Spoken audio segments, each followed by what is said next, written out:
అలా నమ్మకమైన దాసుడు అనే పేరు తెచ్చుకోవాలంటే ఊరికే రాదు. ఎవరు తెచ్చుకోగలరంటే నమ్మకమైన దాసులే తెచ్చుకోగలరు. నమ్మకంగా పనిచేసి. ఒకడికి 5 ఇచ్చాడట తలాంతులు, ఒకడికి 2 ఇచ్చాడట, ఒకడికి 1 ఇచ్చాడట. ఏంటి 5 తలాంతులు ఎక్కడంటే 5కి 5 చేశానండి 10, ఇదిగో. ఓ వెరీ గుడ్. బాబు నీ సంగతి ఏంటి ఆయన? 2 తలాంతులండి నాకు ఇచ్చింది.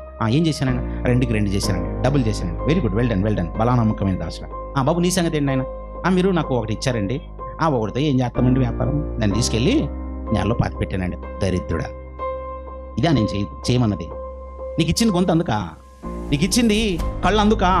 నీకు ఇచ్చిన చెవులు అందుకా? వాటిని అలా మట్టిలో అలా దాచుంచడానికి అయ్యా కాదు కదా నాయన.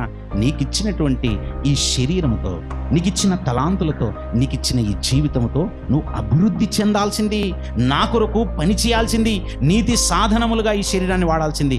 ఎక్కడా నువ్వు చేసిన పని ఎక్కడా అని అడిగితే ఏం చెప్తాం? దేవుడు అందరినీ లెక్క అడుగుతాడండి.